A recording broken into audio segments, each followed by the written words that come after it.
This is the IELTS listening test. You will hear a number of different recordings, and you will have to answer questions on what you hear.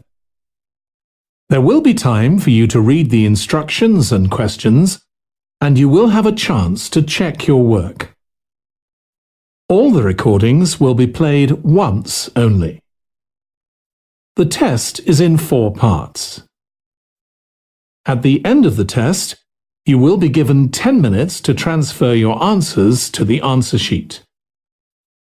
Now turn to Part 1. Part 1.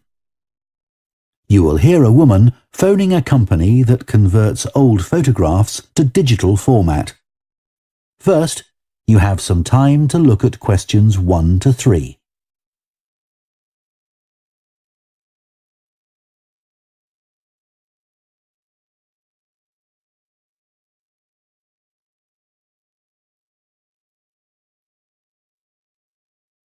Now listen carefully and answer questions 1 to 3.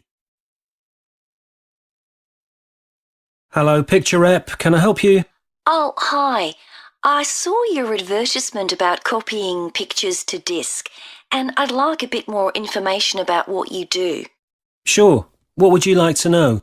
Well, I've got a box full of old family photos that's been up in the attic for years. Some of them must be 50 or 60 years old, and I'd like to get them converted to digital format. Sure, we can do that for you. Right. And what about size? The photos are all sorts of sizes. Are there any restrictions? Well, the maximum size of photo we can do with our normal service is 30 centimetres, and each picture must be at least 4 centimetres. That's the minimum we can cope with. Well, that should be fine. And some of them are in a frame. Should I take them out before I send them? Yes, please. We can't copy them otherwise. And also the photos must all be separate. They mustn't be stuck into an album. OK, that's not a problem. So, can you give me an idea of how much this will cost? I've got about 360 photos, I think. We charge £195 for 300 to 400 photos for the basic service. OK, and does that include the disc? Yes, 1 disc, but you can get extra ones for £5 each. That's good. So, do I need to pay when I send you the photos? No, we won't need anything until we've actually copied the pictures. Then we'll let you know how much it is, and once we've received the payments, we'll send the parcel off to you. Right. Before you hear the rest of the conversation, you have some time to look at questions 4 to 10.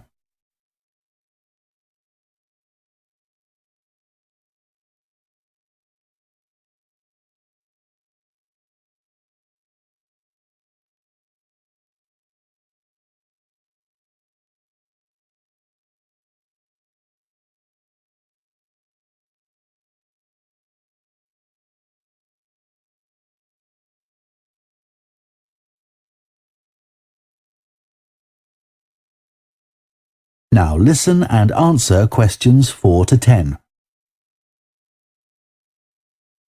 Is there anything else you'd like to ask about our services? Yes, I've roughly sorted out the photos into groups, according to what they're about. So, can you keep them in those groups when you copy them? Sure, we'll save each group in a different folder on the disk, and if you like, you can suggest a name for each folder. So, I could have one called Grandparents, for instance. Exactly. And do you do anything besides scan the photos? Like, can you make any improvements? Yes, in the standard service, each photo is checked, and we can sometimes touch up the colour a bit or improve the contrast.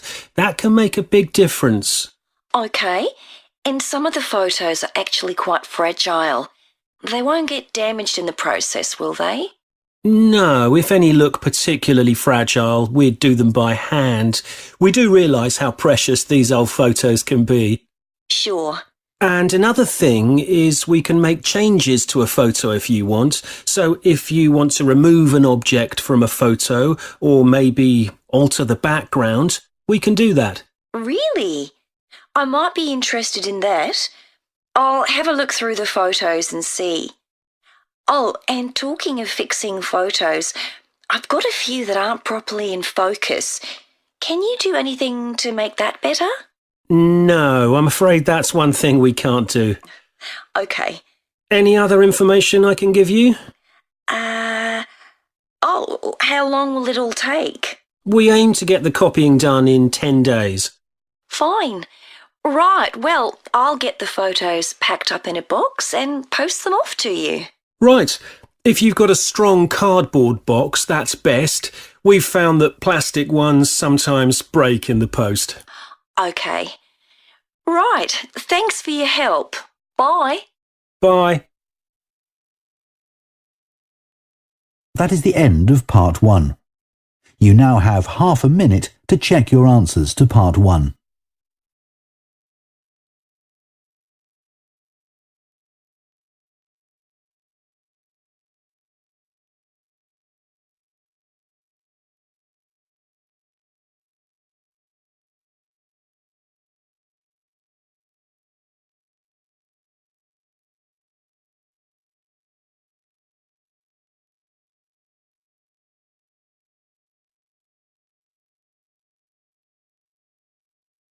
Part 2. You will hear a head teacher talking to parents of pupils about changes at the school. First, you have some time to look at questions 11 to 15.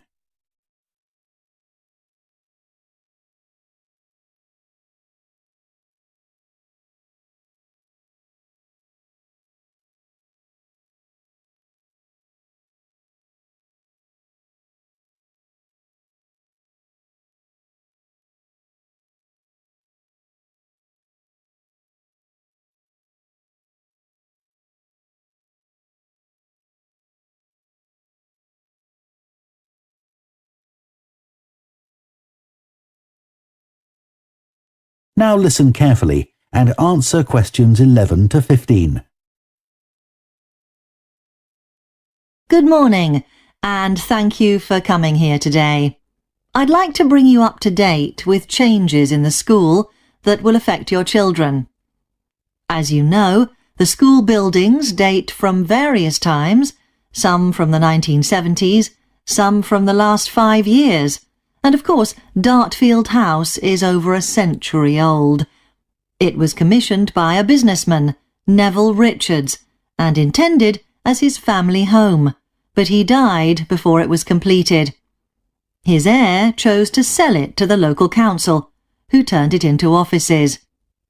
A later plan to convert it into a tourist information centre didn't come about through lack of money, and instead it formed the nucleus of this school when it opened 40 years ago.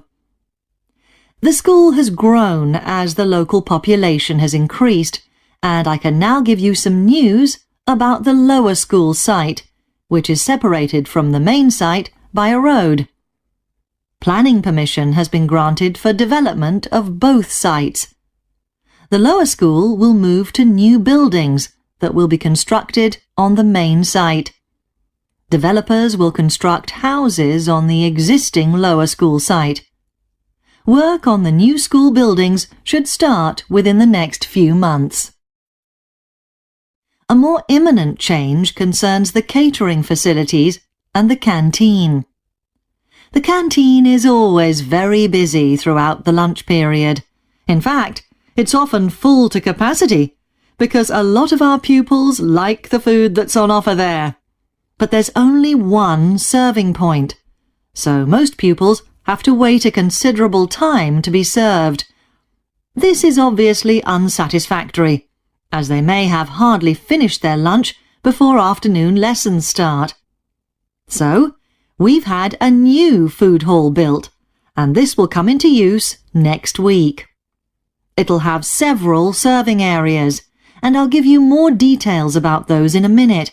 But one thing we ask you to do to help in the smooth running of the food hall is to discuss with your children each morning which type of food they want to eat that day, so they can go straight to the relevant serving point. There won't be any junk food, everything on offer will be healthy, and there's no change to the current system of paying for lunches by topping up your child's electronic payment card online. You may be wondering what will happen to the old canteen. We'll still have tables and chairs in there, and pupils can eat food from the food hall or lunch they've brought from home. Eventually, we may use part of the canteen for storage, but first, we'll see how many pupils go in there at lunchtime.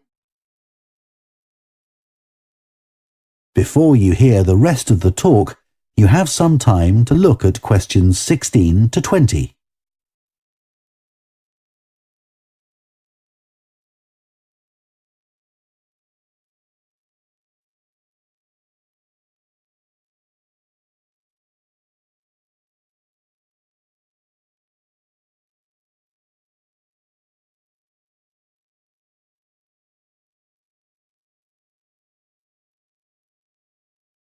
Now listen and answer questions 16 to 20.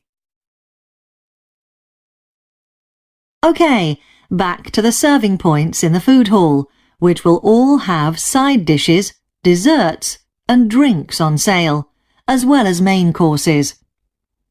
One serving point we call World Adventures. This will serve a different country's cuisine each day. Maybe Chinese one day and Lebanese the next.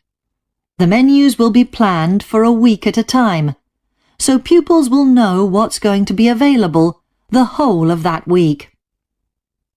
Street life is also international, with food from 3 particular cultures. We'll ask pupils to make suggestions, so perhaps sometimes there'll be food from Thailand, Ethiopia and Mexico, and then one of them will be replaced by Jamaican food for a week or 2. The Speedy Italian serving point will cater particularly for the many pupils who don't eat meat or fish. They can be sure that all the food served there is suitable for them. There'll be plenty of variety, so they shouldn't get bored with the food. OK, that's all on the new food hall. Now, after-school lessons. These are very popular with pupils, particularly swimming. In fact, there's a waiting list for lessons. Cycling is another favourite, and I'm delighted that dozens of pupils make use of the chance to learn to ride in off-road conditions. It means that more and more cycle to and from school every day. As you know, we have a well-equipped performance centre, and we're going to start drama classes in there too. Pupils will be able to join in just for fun, or work up to taking part in a play. We hope to put on at least one a year. We already teach a number of pupils to use the sound and lighting systems in the centre, and a former pupil has given a magnificent grand piano to the school, so a few pupils will be able to learn at the school instead of going to the local college, as many of them do at the moment. That is the end of Part 2. You now have half a minute to check your answers to Part 2.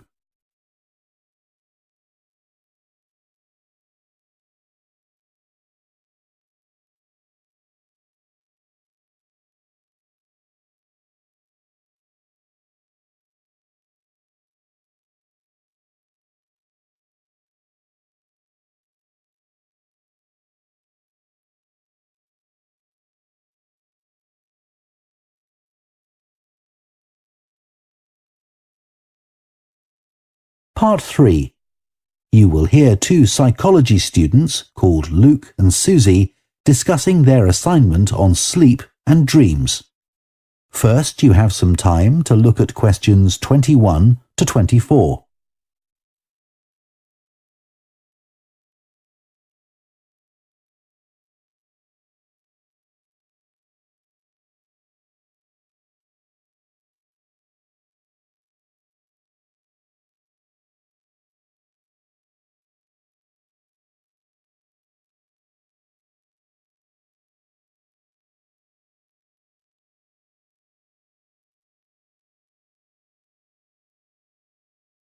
Now listen carefully and answer questions 21 to 24.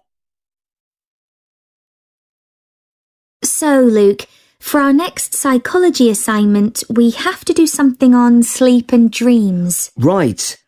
I've just read an article suggesting why we tend to forget most of our dreams soon after we wake up. I mean, most of my dreams aren't that interesting anyway. But what it said was that if we remembered everything, we might get mixed up about what actually happened and what we dreamed. So it's a sort of protection. I hadn't heard that idea before. I'd always assumed that it was just that we didn't have room in our memories for all that stuff. Me too. What do you think about the idea that our dreams may predict the future? It's a belief that you get all over the world. Yeah, lots of people have a story of it happening to them. But the explanation I've read is that for each dream that comes true, we have thousands that don't, but we don't notice those. We don't even remember them. We just remember the ones where something in the real world, like a view or an action, happens to trigger a dream memory. Right. So it's just a coincidence, really. Something else I read about is what they call segmented sleeping. That's a theory that hundreds of years ago, people used to get up in the middle of the night and have a chat or something to eat, then go back to bed. So I tried it myself. Why? Well, it's meant to make you more creative. I don't know why, but I gave it up after a week. It just didn't fit in with my lifestyle. But most preschool children have a short sleep in the day, don't they? There was an experiment some students did here last term to see at what age kids should stop having naps, but they didn't really find an answer. They spent a lot of time working out the most appropriate methodology, but the results didn't seem to show any obvious patterns. Right. Anyway, let's think about our assignment. Last time I had problems with the final stage, where we had to describe and justify how successful we thought we'd been. I struggled a bit with the action plan too. I was okay with the planning, but I got marked down for the self-assessment as well. And I had big problems with the statistical stuff. That's where I really lost marks. Right. Before you hear the rest of the discussion, you have some time to look at questions 25 to 30.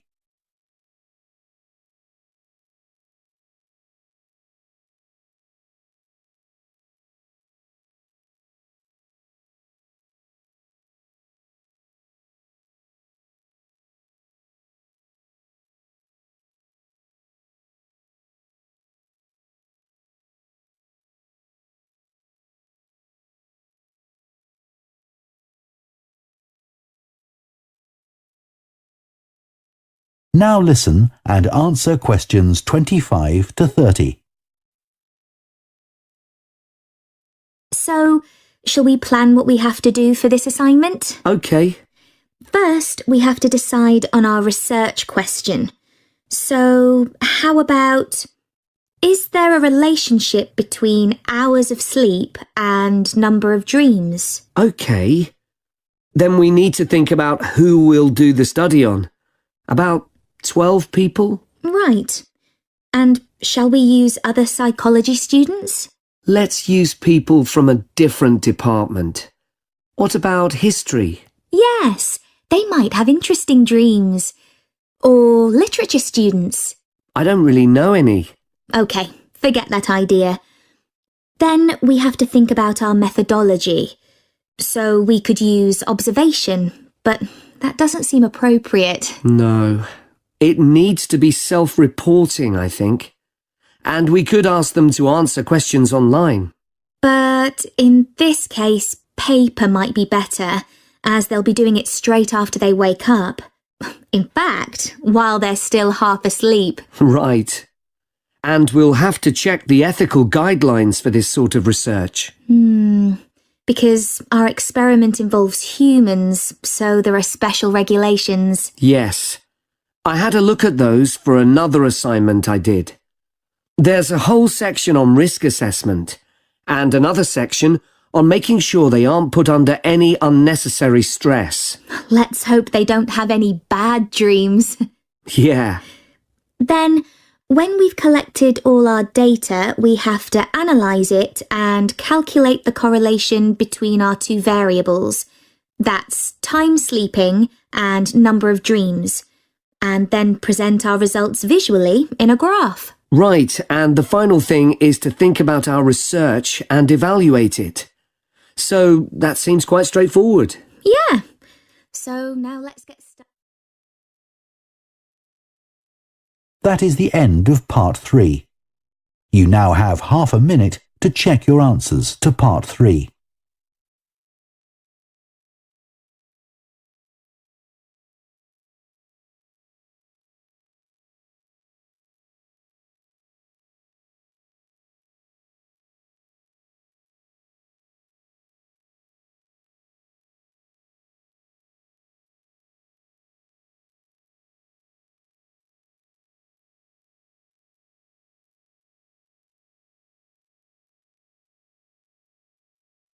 Part 4.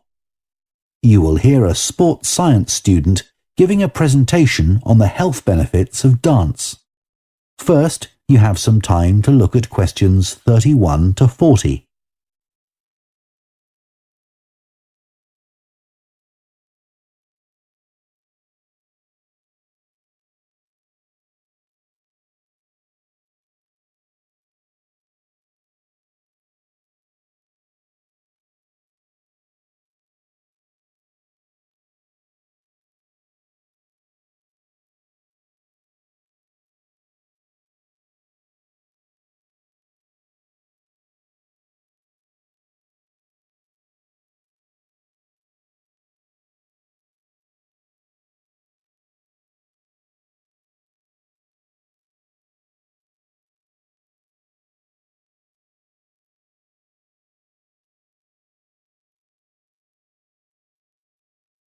Now listen carefully and answer questions 31 to 40. Dancing is something that humans do when they want to have a good time. It's a universal response to music found in all cultures. But what's only been discovered recently is that dancing not only makes us feel good, it's also extremely good for our health. Dancing, like other forms of exercise, releases hormones, such as dopamine, which make us feel relaxed and happy. And it also reduces feelings of stress or anxiety. Dancing is also a sociable activity, which is another reason it makes us feel good. One study compared people's enjoyment of dancing at home in front of a video with dancing in a group in a studio. The people dancing in a group reported feeling happier, whereas those dancing alone did not. In another experiment, university researchers at York and Sheffield took a group of students and sent each of them into a lab where music was played for 5 minutes. Each had to choose from 3 options: to sit and listen quietly to the music, to cycle on an exercise bike while they listened, or to get up and dance. All were given cognitive tasks to perform before and after. The results showed that those who chose to dance showed much more creativity when doing problem-solving tasks. Dr. Lovett at the University of Hertfordshire believes dance could be a very useful way to help people suffering from mental health problems. He thinks dance should be prescribed as therapy to help people overcome issues such as depression.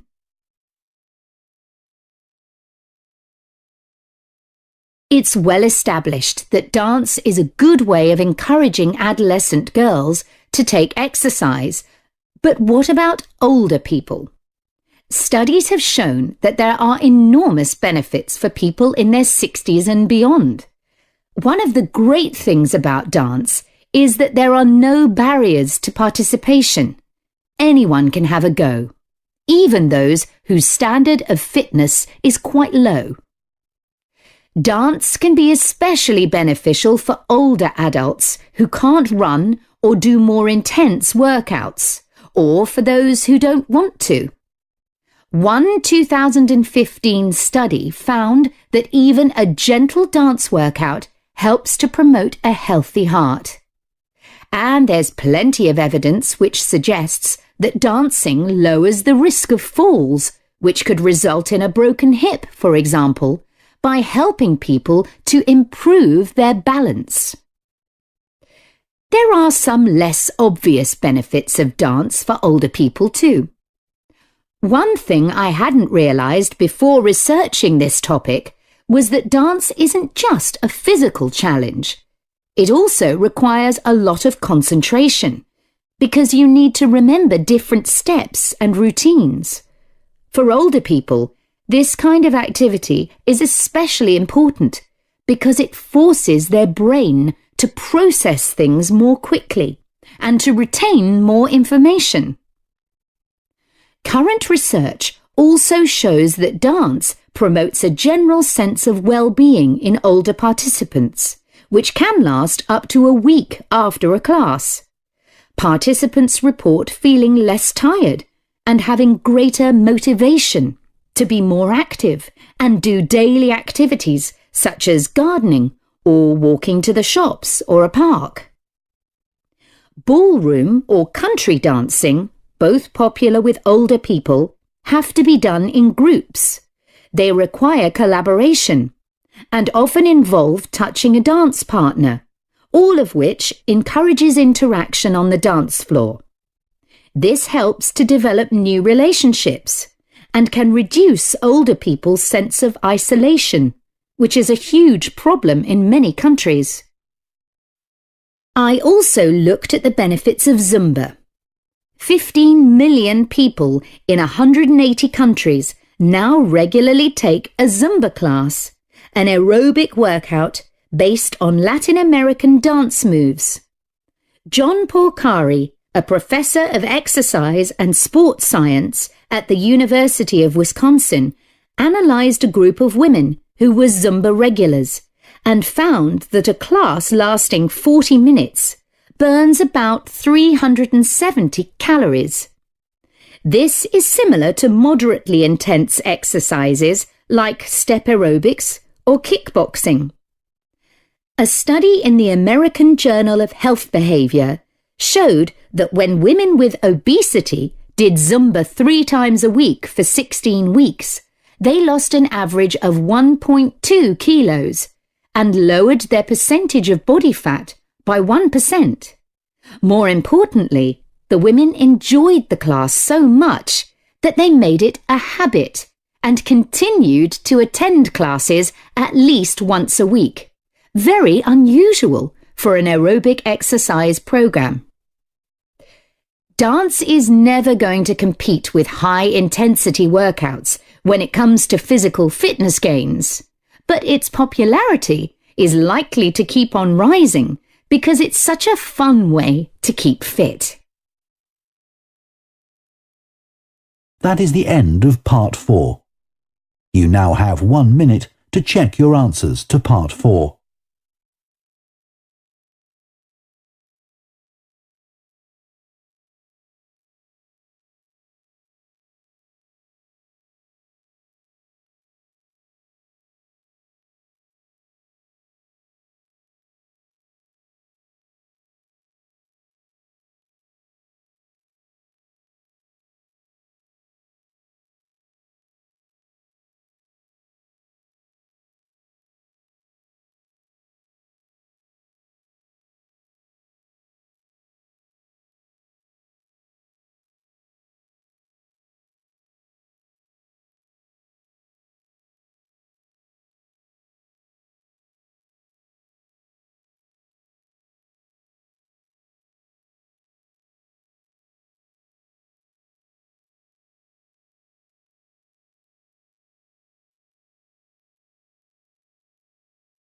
That is the end of the listening test. In the IELTS test, you would now have 10 minutes to transfer your answers to the answer sheet.